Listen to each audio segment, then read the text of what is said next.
আসসালামু আলাইকুম। আপনারা সবাই কেমন আছেন? আশা করি সবাই ভালো আছেন, সুস্থ আছেন। আজকে আপনাদেরকে দেখাবো মাইক্রোসফট ওয়ার্ড ডকুমেন্টের টেবিলের রো এবং কলামকে কিভাবে আপনি অ্যাডজাস্ট করবেন। মাত্র একটা ক্লিকের মাধ্যমে আপনি আপনার রোগুলো এবং কলামগুলোকে একদম সমান করতে পারবেন। সেই ভিডিওটা আজকে দেখাবো। তো চলুন চলে যাই মূল ভিডিওতে। আসসালামু আলাইকুম। সর্বপ্রথম আমরা একটা পেজ নিয়ে নেব। পেজ নিয়ে নেওয়ার পরে আমরা ইনসার্ট মেনুতে চলে যাওয়ার পরে আমাদের ইচ্ছা মতন একটা টেবিল আমরা নিয়ে নেব। দেখেন আমি এখানে একটা টেবিল নিয়ে নিছি। তো টেবিলের আমরা একটু ডান বাম করে রো এবং কলামগুলোকে একটু এলোমেলো করে নিব, যাতে আমরা আপনাদেরকে বোঝানো সুবিধা হয় যে কিভাবে আপনি জিনিসটা করবেন। তার জন্য একটু আমি দেখেন আমার কলমগুলো আমি একটু ডানে বামে নিয়ে ছোট বড় করতেছি বা এলোমেলো করতেছি। তো এলোমেলো করার পরে আপনাদেরকে আমি বুঝাবো। দেখেন সবগুলোগুলো আমি একটু স্টেপ নিয়েছি, দেখেন এখন শেষ। এখন আমি একটু কয়েকটা টেবিলকে একটু বাড়িয়ে নিচ্ছি নিচের দিকে। তো এই জিনিসটা আপনারা খেয়াল করবেন যে কিভাবে এক ক্লিকে আপনি এই এলোমেলোগুলোকে আপনি একদম সমান করে নেবেন এবং সবগুলোর লাইন স্পেসিং এক হবে কিভাবে, সেটা আসলে আমি দেখাবো। তো সর্বপ্রথম আমরা এখানে চলে যাব।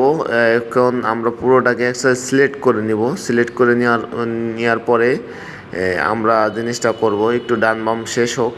তারপরে এখন আমরা দেখেন এইখান থেকে আমরা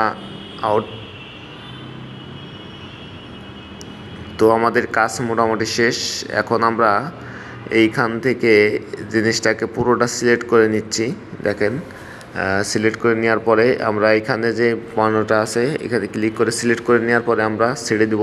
তারপর আমরা ক্লিকের রাইট বাটনটা প্রেস করে ডিস্ট্রিবিউশন কলাম ইভানলি এখানে আমরা চাপ দেব। তারপর আমরা যে মাউস দিয়ে পেজের যে কোনো স্থানে একটা চাপ দিব, তাহলে দেখুন যে সবগুলো কলম একবারে সমান হয়ে গেছে, একটা থেকে একটা দূরত্ব স্পেসিংটা সমান।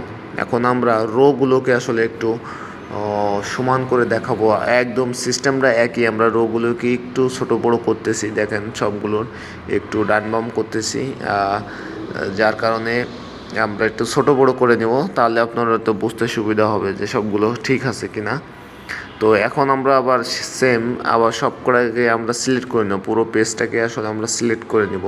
সিলেক্ট করে না নিলে হবে না। আমরা ওই কোনায় একটা স্টার আইকন আছে, ওইখানে আমরা চাপ দেওয়ার পরে ডিস্ট্রিবিউশন রো ইভালি এখানে যদি আমরা চাপ দেই, তাহলে দেখতে পাচ্ছেন যে দেখেন যে রোগুলো একদম একটা সমান হয়ে গেছে। আপনি যদি খেয়াল করেন জিনিসটা, যে একটা থেকে একটা দূরত্ব আগে যেরকম ছিল এখন কিন্তু সেরকম নেই।